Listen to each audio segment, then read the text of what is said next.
تو بھائیو اس تمہیدی گفتگو کے بعد اب آتے ہیں ہم پورشن نمبر 1 کی طرف، اور وہ ہے فضائل مدینہ شریف سے ریلیٹڈ کل 8 صحیح الاسناد احادیث کی روشنی میں فضائل مدینہ۔ ویسے صحیح بخاری اور صحیح مسلم کے اندر 50 سے زیادہ احادیث موجود ہیں پرٹیکولرلی فضائل مدینہ کے اوپر، لیکن ان میں سے میں نے 8 چوز کی ہیں، اور سوائے ایک کے سب کی سب صحیح بخاری اور صحیح مسلم سے ہیں۔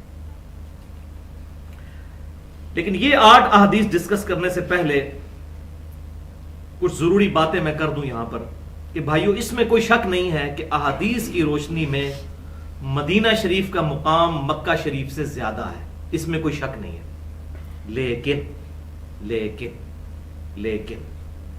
اس بنیاد پر مکے کی توہین نہیں کرنی چاہیے۔ خصوصاً احمد بریلوی صاحب نے ایک شعر لکھا، مدینہ نہ صحیح افضل مکہ ہی بڑا زاہد، ہم عشق کے بندے ہیں کیوں بات بڑھائی ہے۔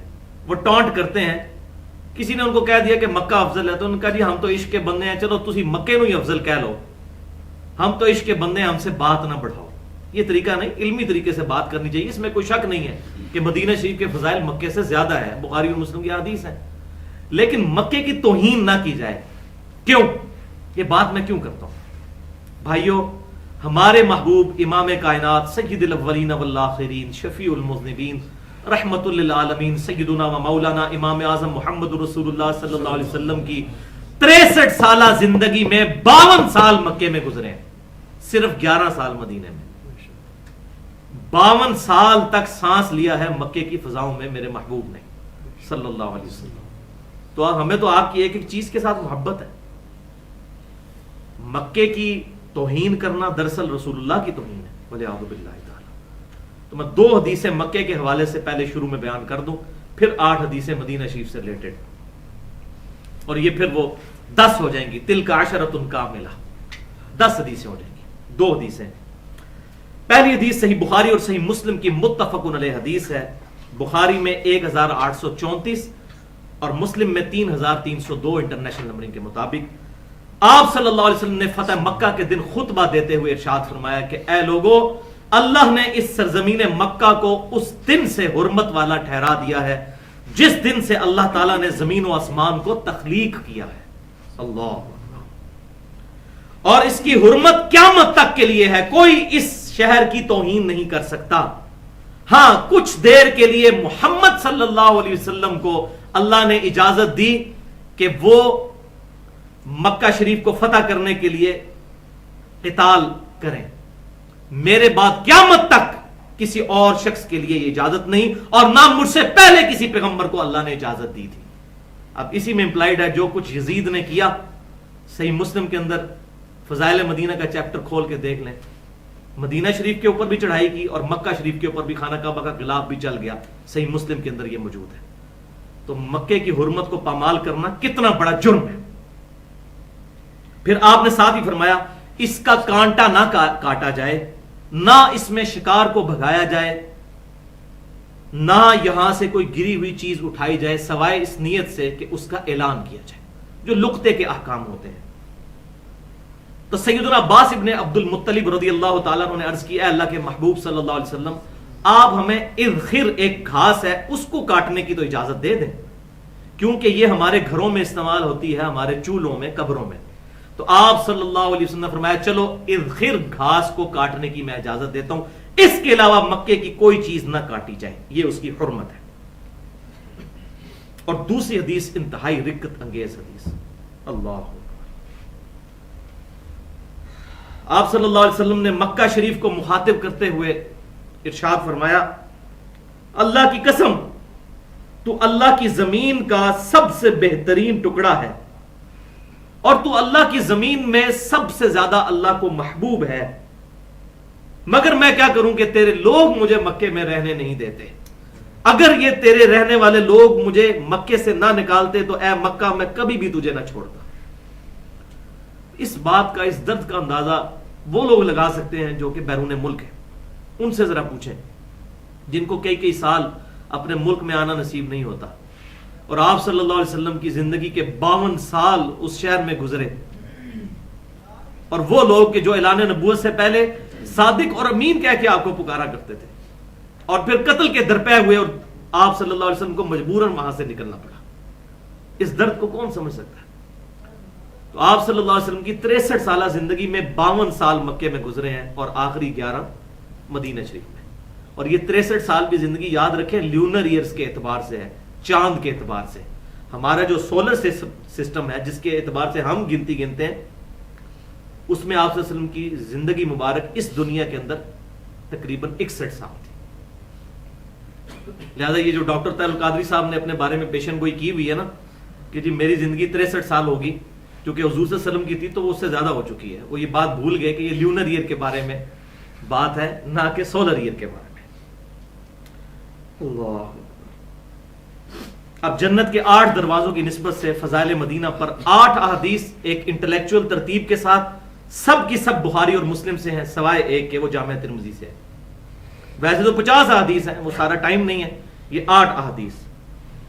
پہلی حدیث صحیح بخاری اور مسلم کی متفق علیہ حدیث سیدنا مولا علی رضی اللہ تعالیٰ عنہ سے. مولا کا مطلب دلی محبوب، جو حدیث متواترہ ہے من کنت مولاہ فہذا علی مولا، جس کا جگری یار میں ہوں پھر اسے علی سے جگری یاری رکھنی چاہیے. مولا علی سے پوچھا گیا کیا قرآن کے علاوہ بھی آپ کے پاس کوئی ایسی چیز ہے جو آپ صلی اللہ علیہ وسلم نے آپ کو دی ہو؟ تو انہوں نے کہا کہ آپ صلی اللہ علیہ وسلم نے ہمیں کوئی ایسی خاص چیز نہیں دی جو باقی امت کو نہ بتائی ہو، قرآن ہی دیا ہے. ہاں میرے پاس ایک صحیفہ ہے جو انہوں نے اپنے تلوار کی نیام میں سے نکالا، جس میں قیدیوں کے احکام لکھے ہوئے تھے، اور اس میں سے سیدنا علی نے یہ باتیں ارشاد فرمائی کہ آپ صلی اللہ علیہ وسلم نے ہمیں یہ بات ارشاد فرمائی کہ مدینہ حرم ہے. جو شخص مدینے میں کوئی بدعت جاری کرے گا یا کسی بدعت جاری کرنے والے کو پناہ دے گا، اس پہ اللہ کی لعنت، اللہ کے فرشتوں کی لعنت اور تمام لعنت کرنے والوں کی لعنت جس نے مدینے میں کسی بدعتی کو پناہ دی. والعیاذ باللہ تعالی. اور قیامت کے دن اللہ تعالیٰ نہ اس کا فرض قبول کرے گا نہ کوئی نفل قبول کرے گا. یہ الفاظ تھے اس صحیفے کے اندر. اب اس سے جو لوگ علم لدنی کا ایشو نکالتے ہیں، اس حوالے سے میں آلریڈی 1.25 گھنٹے کی گفتگو کر چکا ہوں. مسئلہ نمبر 55A کے نام سے علم لدنی سے متعلق نظریات کا تحقیقی جائزہ. آج محل نہیں، اور اسی کا پھر اگلا حصہ تھا 55B، 3.25 گھنٹے کی گفتگو وصی رسول کون ہے اور حدیث قرطاس کا تحقیقی جائزہ. دوسری حدیث بھی بخاری اور مسلم کی متفق علیہ حدیث. آپ صلی اللہ علیہ وسلم نے احد پہاڑ کی طرف دیکھا اور فرمایا احد ایک پہاڑ ہے لیکن ہم سے محبت کرتا ہے، اور ہم بھی احد سے محبت کرتے ہیں. اور پھر آپ صلی اللہ علیہ وسلم نے ساتھ ارشاد فرمایا اے اللہ بے شک ابراہیم علیہ السلام نے مکے کو حرم قرار دیا تھا اور میں مدینے کو حرم قرار دیتا ہوں. الحمدللہ. تو مدینہ شریف کو آپ صلی اللہ علیہ وسلم کی مبارک زبان سے حرم ڈکلیئر کروایا گیا. اب یہاں پر میں ایک بات بڑی تلخ بتا دوں کہ فقہ حنفی کا بنیادی مسئلہ ہے یہ. گو آج کے حنفی ہمارے بریلوی اور دیوبندی بھائی اس سے رجوع کر چکے ہیں، لیکن ان کے بزرگوں کی کتابوں میں چاہے آپ ہدایہ اٹھا کے دیکھ لیں، فتاوی عالمگیری اٹھا کے دیکھ لیں، یا در مختار اٹھا کر، یا موطا امام محمد میں جو فتاوی ہیں وہ اٹھا کر دیکھ لیں، وہ کہتے ہیں کہ مدینہ ہمارے نزدیک حرم نہیں ہے. اور لیکن یہی پازیٹو بات ہے کہ احمد بریلوی صاحب نے فتاوی رضویہ میں خود یہ بات لکھی کہ میں اگرچہ حنفی ہوں لیکن میں یہ مسئلہ نہیں مانتا. احادیث بخاری اور مسلم کی مدینے کے حرم ہونے پر موجود ہیں، میں مدینے کو حرم مانتا ہوں. پھر انہوں نے وہ نعت بھی لکھی، حاجیو آؤ شہنشاہ کا روزہ دیکھو، کعبہ تو دیکھ چکے کعبے کا کعبہ دیکھو. تو انہوں نے بھی بغاوت کی. لہٰذا اسے یہ بات پتہ چلی کہ کسی کی کوئی بات اگر کتاب و سنت کے خلاف ہو تو اس کو چھوڑ دینا چاہیے.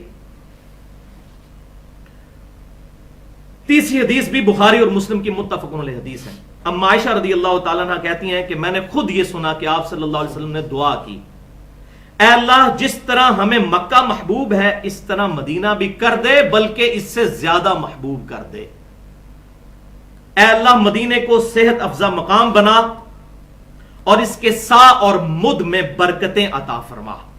سا اور مد میئرمنٹ کے انسٹرومنٹس تھے، جیسے آج کل کلو گرام اور لیٹرز استعمال ہوتے ہیں، تو یہ مدینہ شریف میں میئرمنٹ کے انسٹرومنٹ تھے کہ ان میں بھی برکتیں عطا فرما اے اللہ. یہ آپ صلی اللہ علیہ وسلم کی دعا. چوتھی حدیث بھی صحیح بخاری اور صحیح مسلم کی متفق علیہ حدیث. آپ صلی اللہ علیہ وسلم نے ارشاد دعا کی اے اللہ تو نے جتنی برکت مکے کو عطا کی ہے اس سے دگنی برکت مدینے کو عطا فرما. یہ جو میں کہہ رہا تھا نا حدیث کی روشنی میں کہ مدینہ شریف کے فضائل زیادہ ہیں لیکن مکے کی توہین نہیں کرنی چاہیے. دونوں شہری ہمارے لیے محترم ہیں.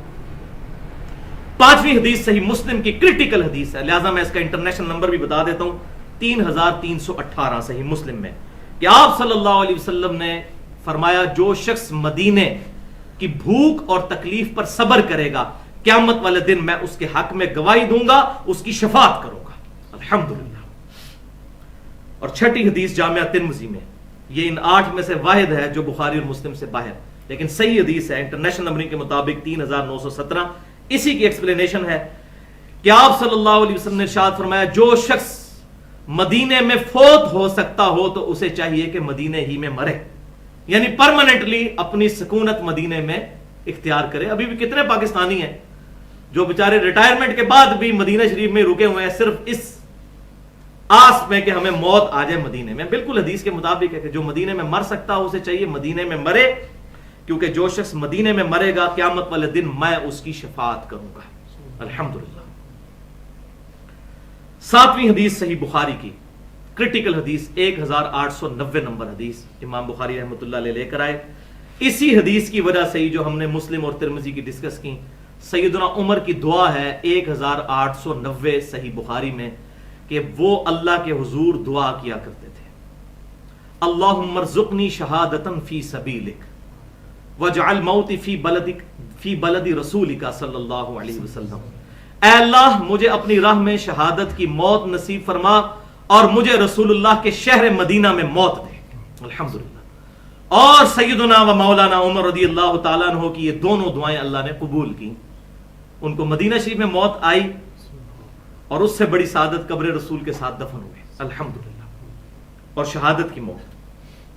سیدنا عمر رضی اللہ تعالیٰ عنہ پر میں نے پچھلے سال لیکچر پورا دیا ہے, ذوالحجہ کے ہی آخری ہفتے کے اندر, مسئلہ نمبر 65 کے نام سے 2 گھنٹے کی گفتگو سیدنا عمر رضی اللہ تعالیٰ عنہ کے فضائل قرآن و سنت کی روشنی میں, اس میں نے ڈیٹیل کے ساتھ یہ چیز بتائی. فضائل مدینہ پر آخری حدیث 8ویں حدیث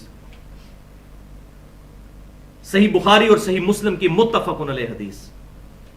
آپ صلی اللہ علیہ وسلم نے فرمایا مکہ اور مدینہ کے علاوہ دجال ہر شہر کو برباد کر دے گا, لیکن ان 2 شہروں کے دروازوں پر فرشتے صفے بنائے ہوئے کھڑے ہوں گے اور ان شہروں کی حفاظت کریں گے. دجال قریب کی زمین میں اترے گا اور جو منافقین ہوں گے وہ روب میں آ جائیں گے دجال کے, تو مدینہ 3 دفعہ جھٹکا دے گا, تو جو منافقین ہیں وہ مدینہ چھوڑ کر باہر نکل جائیں گے, پھر دجال کے فتنے میں مبتلا ہو جائیں گے. اللہ